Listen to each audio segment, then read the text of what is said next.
Lorsque le Tanakh de Genèse à 2 Chroniques a été traduit en grec dans la version Septante, le mot Torah a été traduit par le mot grec nomos qui signifie loi. Le problème avec cette traduction, c'est que Torah signifie beaucoup plus que loi. En hébreu, le mot Torah signifie direction, enseignement, instruction. La Torah, c'est l'instruction en justice de Adonai, et Torah ne signifie pas seulement loi. Ainsi le mot Torah est devenu seulement un synonyme de loi pour ceux qui parlaient grec, et de là le mot Torah a perdu l'essence de sa signification. Encore pire car le mot nomos se traduit par loi. Beaucoup croient que chaque fois que l'Écriture dit loi, elle se réfère au mot Torah, mais en réalité il y a beaucoup d'autres lois que nous devons connaître et comprendre, afin de ne pas tomber dans l'erreur de ceux qui croient que nous ne devons plus obéir à la Torah de Elohim.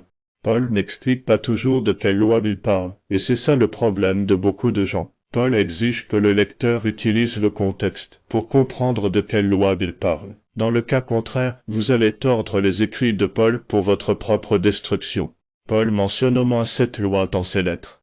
La loi de Adonai, Romains 3, 31, Romains 7, 22 à 25, et Romains 8, verset 7. 2. La loi du péché, Romains 7, versets 23 à 25. 3. La loi du péché et de la mort, Romains 8, 2.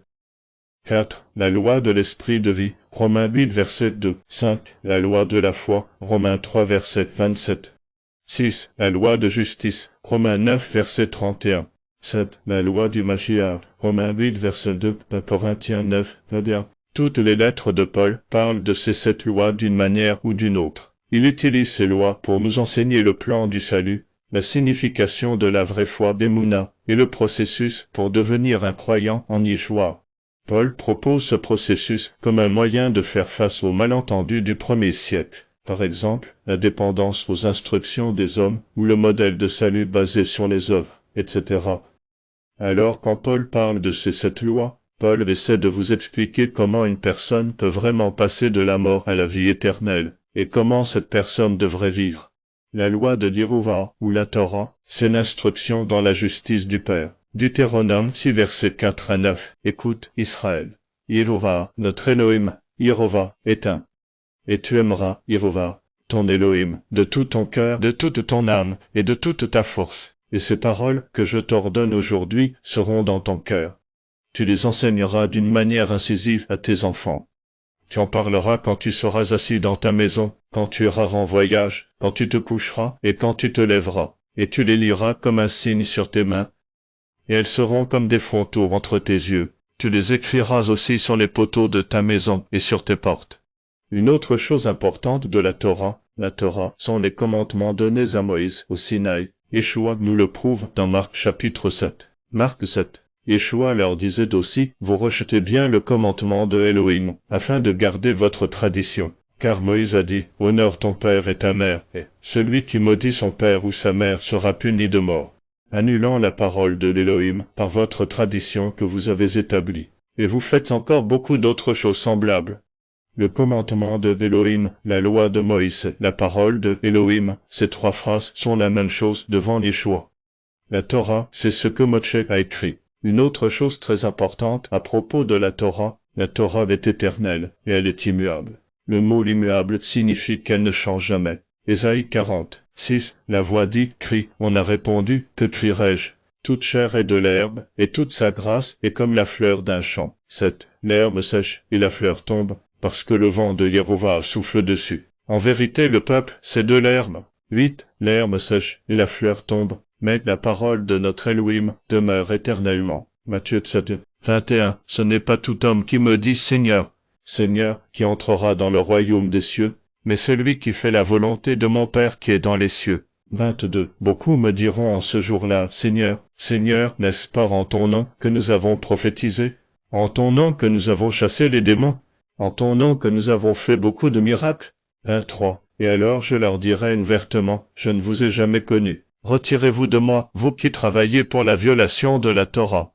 24. C'est pourquoi quiconque entend de moi ces paroles, et les met en pratique, je le comparerai à un homme prudent, qui a bâti sa maison sur le rocher. 25. Et la pluie est tombée, et les fleuves sont venus, et les vents ont soufflé, et se sont précipités sur cette maison, et elle n'est pas tombée, parce qu'elle était fondée sur le rocher. 26. Mais quiconque entend de moi ces paroles, et ne les met pas en pratique, sera semblable à un homme insensé qui a bâti sa maison sur le sable. 27. Et la pluie est descendue, et les fleuves sont venus, et les vents ont soufflé, et se sont abattus contre cette maison. Et elle est tombée, et sa ruine a été grande. Si vous connaissez les commandements d'Élohim, mais vous ne les mettez pas en pratique, votre maison va s'effondrer. Vous ne pouvez pas mettre votre foi en Yeshua, et ne pas obéir à ce qu'il dit, parce que ce qu'il dit est ce qu'il est. Yeshua est la parole de Elohim. Jean chapitre 1. Au commencement était la parole.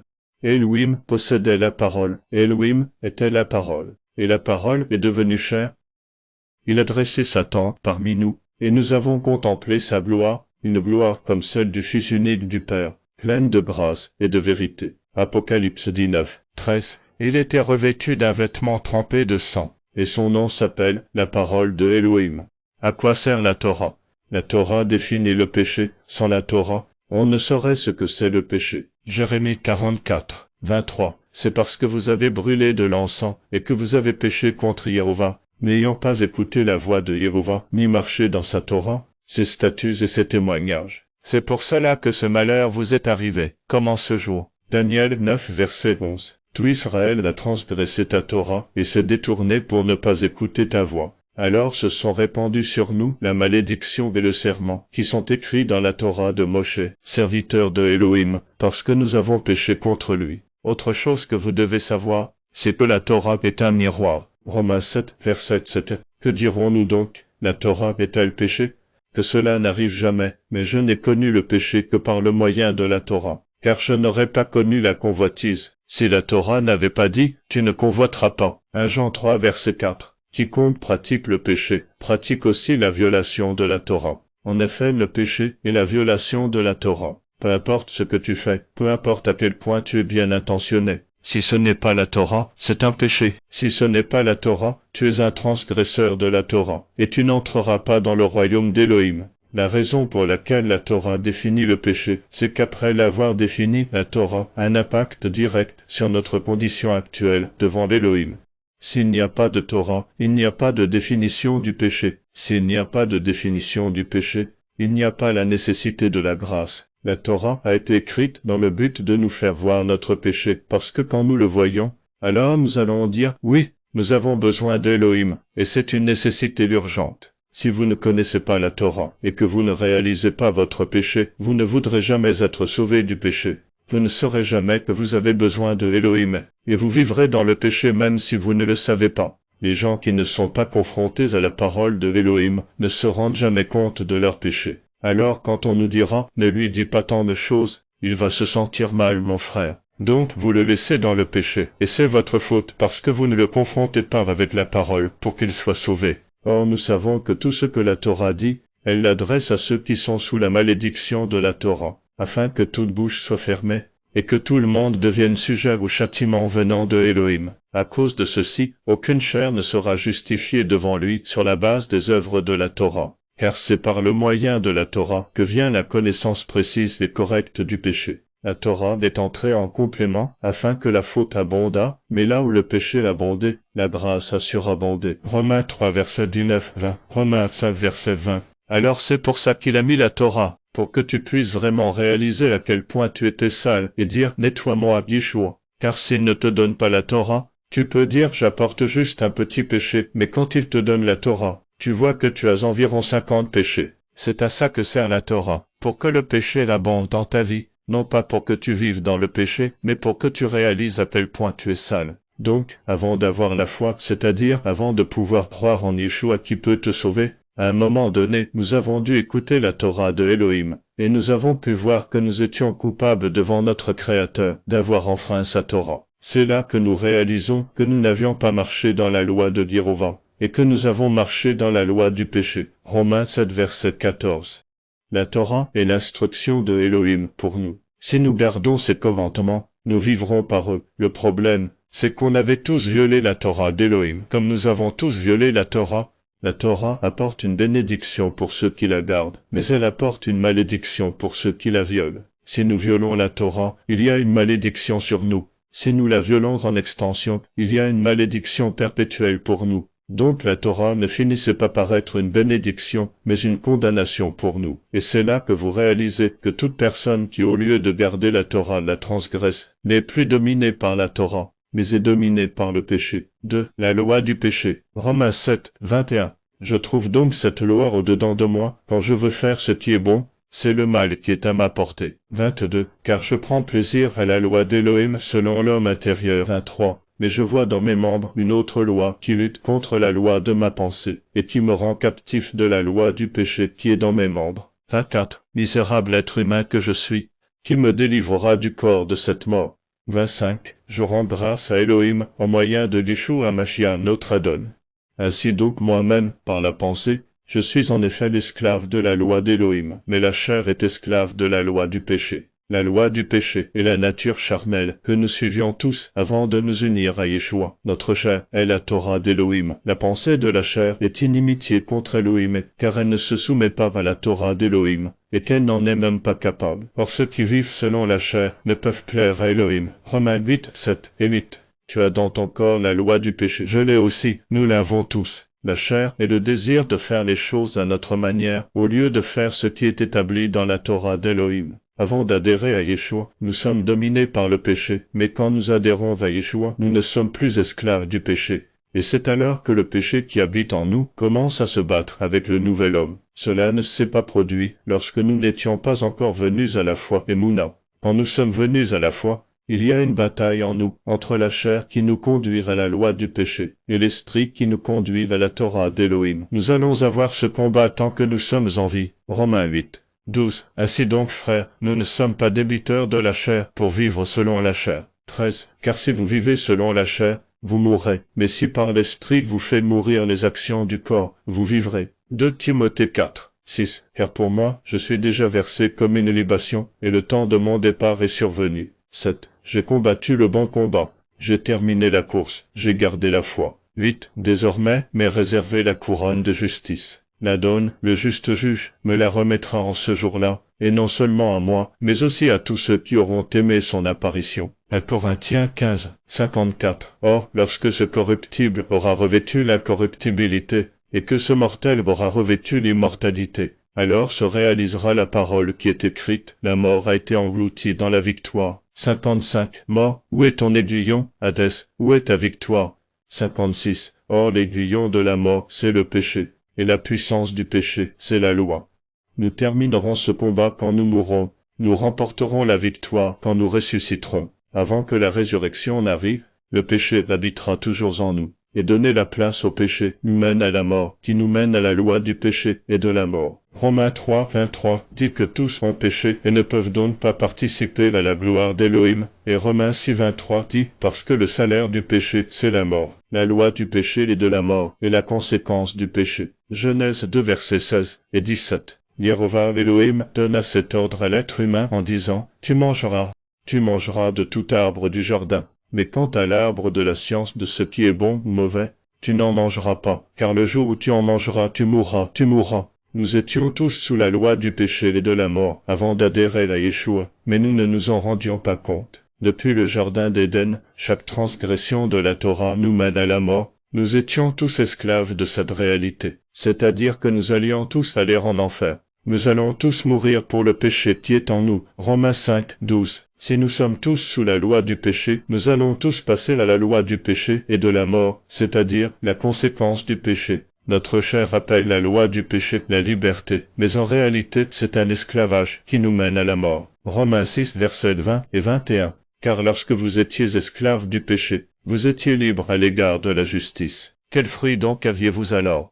Des choses dont maintenant vous avez honte. Car la fin de ces choses, c'est la mort. Après avoir adhéré à Yeshua nous donne l'esprit de sainteté. Quand l'esprit de sainteté conduit notre esprit à désirer la vérité de la Torah, nous ne sommes plus dominés par la loi du péché et de la mort. Et c'est peut-être là que vous et moi, nous nous sommes rencontrés à un moment donné. Quelque chose en nous nous convainc qu'il doit y avoir quelque chose de plus, et il commence à y avoir quelque chose dans notre cœur. Il doit y avoir quelque chose de plus, et nous commençons à voir ce malaise. Quand l'esprit à l'intérieur de nous commence à chercher la vérité, il a soif de la vérité, et c'est alors que nous commençons à cesser d'être liés à la loi du péché et de la mort, parce que nous voulons quelque chose de plus. quand nous ne voulons plus suivre la loi du péché parce qu'elle va nous conduire à la loi du péché et de la mort, c'est alors que nous avons besoin de sortir de là pour entrer dans la loi de l'esprit de vie. La loi de l'esprit de vie est celle qui nous dit que la Torah de Elohim est la vérité d'une fois que nous l'entendons. Ézéchiel 36, verset 27. Je mettrai mon esprit au-dedans de vous, je vous ferai marcher dans mes ordonnances, garder et pratiquer mes lois. Jean 16, verset 13. Mais quand il viendra, lui, l'esprit de la vérité, il vous guidera dans toute la vérité, car il ne parlera pas de lui-même, mais il parlera de tout ce qu'il aura entendu, et il vous annoncera les choses à venir. Il vous révèle ce que dit la Bible. Il va vous dire que ça c'est la parole de Elohim, ou ce n'est pas la parole d'Elohim. Et quand il vous dit, c'est la parole d'Elohim, elle va vous trancher à l'intérieur, car la parole est une épée, et si vous êtes une brebis, vous allez obéir. C'est jusqu'à ce que la loi de l'esprit de vie entre en nous que nous réalisions immédiatement que nous avions été sous la loi du péché et de la mort. Si vous n'avez pas l'esprit de sainteté, vous ne saurez jamais si vous étiez dans le péché. Et au moment où il entre dans votre vie, vous dites que vous avez tort, vous vous rendez compte que vous devez changer. Si vous êtes de ceux qui disent « Je n'obéirai que jusqu'à ce que le Saint-Esprit me le révèle », j'ai une question pour vous. Ce Saint-Esprit vous révélera-t-il qu'il faut obéir à la parole d'Elohim ou qu'il faut désobéir à la parole d'Elohim? Si vous voulez vraiment avoir la révélation de l'Esprit de sainteté, lisez la parole. Romains 7, versets 12 à 17. Ainsi la Torah est vraiment sainte, et le commandement est saint, et juste, et bon. Ce qui est bon est-il donc devenu pour moi la mort?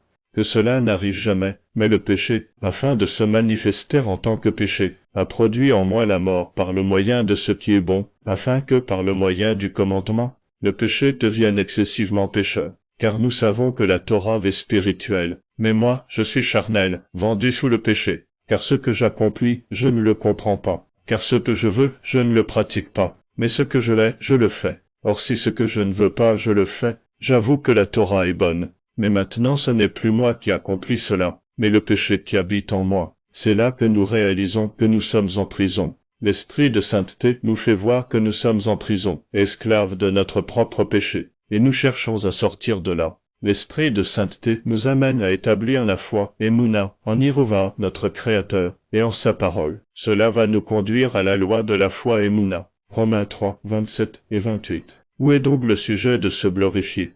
Il est exclu. Par le moyen de quelle loi? Des œuvres, non, mais par le moyen de la loi de la foi. Nous estimons donc que l'être humain est justifié par la foi, sans les œuvres de loi. La loi de la foi consiste à coller notre façon de penser à la parole de Elohim. Paul se réfère à cela comme se revêtir du nouvel être humain. Éphésiens 4 versets 21 à 24. Si toutefois vous l'avez entendu et avez été instruit par lui, conformément à la vérité qui est en Yeshua, à vous dépouiller pour ce qui est de votre conduite précédente, du vieil être humain qui se corrompt selon les désirs de la séduction, à vous laisser renouveler par l'esprit dans votre pensée, et à vous revêtir du nouvel être humain, créé selon Elohim, dans la justice et la sainteté de la vérité. Il ne s'agit pas d'un état d'esprit, mais c'est en fait une transformation de nos croyances fondamentales qui a un impact direct sur la façon dont nous percevons le monde et interagissons avec lui. En d'autres mots, c'est une nouvelle naissance, une nouvelle personne.